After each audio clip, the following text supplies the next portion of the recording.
Guntur rural మండలం వెంగళాయపాలెం గ్రామ చెరువును గ్రామీణాభివృద్ధి కమ్యూనికేషన్ శాఖల కేంద్ర సహాయక మంత్రి డాక్టర్ పెమ్మసాని చంద్రశేఖర్ స్థానిక ఎమ్మెల్యే బూర్ల రామాంజనేయులతో కలిసి ఆదివారం సందర్శించారు. ఈ నెల 11వ తేదీన నిర్వహించబోయే వాటర్ షెడ్ జాతీయ కార్యక్రమానికి సంబంధించిన సభా ప్రాంగణం ఏర్పాటును వారు పరిశీలించారు. ఈ మేరకు మంత్రి పెమ్మసాని చంద్రశేఖర్ మీడియాతో మాట్లాడుతూ గ్రామీణాభివృద్ధిలో భాగంగా కేంద్ర ప్రభుత్వ పథకమైన వాటర్ షెడ్ పథకాన్ని వెంగళాయపాలెం చెరువును ఎంపిక చేశామని అన్నారు. 1.2 కోట్లతో ఈ చెరువు ప్రాంగణాన్ని అభివృద్ధి చేస్తున్నట్లు వివరించారు.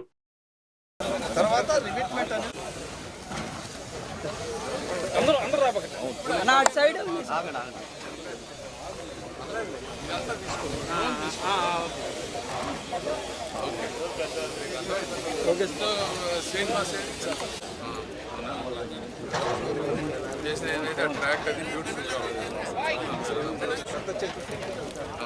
పెద్ద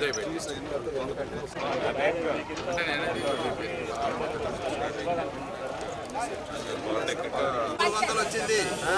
ఇంకా దీన్ని అభివృద్ధి చేసే విషయంలో అందరూ కలిసి గ్రౌండ్ వాటర్ లెవెల్ పెంచే విధంగా స్కీమ్ ఉంది. అయితే ఇప్పుడు గుంటూరు చుట్టుపక్కల ప్రాంతాల్లో అవసరం లేదు అట్లాంటివి, ఎందుకంటే ఇక్కడ అబండెంట్ వాటర్ ఉంది. ఈ ప్రాంతాల్లో విలేజెస్లో కావాల్సింది ఏంటంటే ఒక ప్రాపర్ వాకింగ్ ట్రాక్, ఒక కమ్యూనిటీని ఎంగేజ్ చేసే విధంగా ఒక మంచిది కావాలనేటువంటి ఒక ఉద్దేశంతో మోడల్గా ఈ వెంగళాయపాలెం దాన్ని తీసుకొని చేస్తున్నాం అనమాట.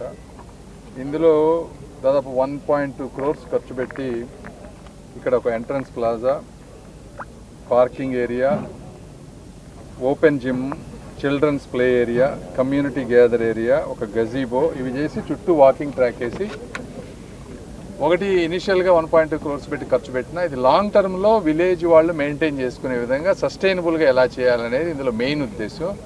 దీనికి ఒక 200-300 కోకోనట్ ప్లాంట్స్ సరౌండింగ్ పెట్టే ప్లాంట్ చేయటం, కొంత ఫిషెస్ వేసి అందులో ఇన్కమ్ వచ్చే విధంగా పంచాయతీ చేస్తే సెల్ఫ్ సస్టైన్గా ఉంటుంది అనే దాని మీద ఒక మోడల్గా తీసుకొని చేస్తూ ఉన్నాం. రేపు 10-11వ తారీఖుల్లో నేషనల్ వాటర్ షెడ్ కాన్ఫరెన్స్ మన గుంటూరులో జరుపుతూ ఉన్నాం. అన్ని స్టేట్స్కి సంబంధించినటువంటి మినిస్టర్స్, సెక్రటరీస్ అందరూ వస్తారు.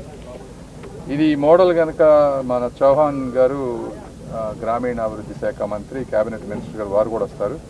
చూసి ఇది కనుక ఈ మోడల్ కనుక నచ్చితే ఎక్కువ విలేజెస్లో అడిషనల్ ఫండింగ్ అడిగి మోదీ గారి ద్వారా ఇది గ్రామాల్లో చేయాలనే ఉద్దేశంతో ఒక మోడల్గా చేస్తూ ఉన్నాం. చూడాలి ఎంతవరకు సక్సెస్ అవుతుందో, ఎంతవరకు మోదీ గారు కానీ ఇంకోళ్ళు కానీ దీన్ని ఒప్పుకొని అన్ని గ్రామాల్లో పెడతారో లేదో. బట్ అందుకని ఇది మోడల్గా చేస్తే యుద్ధ ప్రాతిపదికన 10 రోజుల్లో ఎమ్మెల్యే గారు అదేవిధంగా రూరల్ డెవలప్మెంట్ అధికారులు అందరూ కోఆర్డినేట్ చేసి 10-15 రోజుల్లో దీన్ని అద్భుతంగా తయారు చేస్తారు. మళ్ళీ వస్తాం. వచ్చినప్పుడు ఆ రోజున 11వ తారీఖు మార్నింగ్ పెట్టాం. ఇన్కమ్ వచ్చాయి కోకోనట్, ఫిషింగ్ ఈ రెండే ఇన్కమ్ వచ్చాయి. అవి జనరల్ బ్యూటిఫికేషన్ అంటే అది మున్సిపాలిటీ డబ్బులు పెట్టాలి. ఇదైతే మా డిపార్ట్మెంట్ నుంచి ఇన్నోవేషన్ ఫండ్ ఉంది, దాంట్లో నుంచి తీసుకొని చేస్తున్నాం. ఈ మోడల్ సెట్ అయితే నెక్స్ట్ ఎక్కడ అనేది తర్వాత.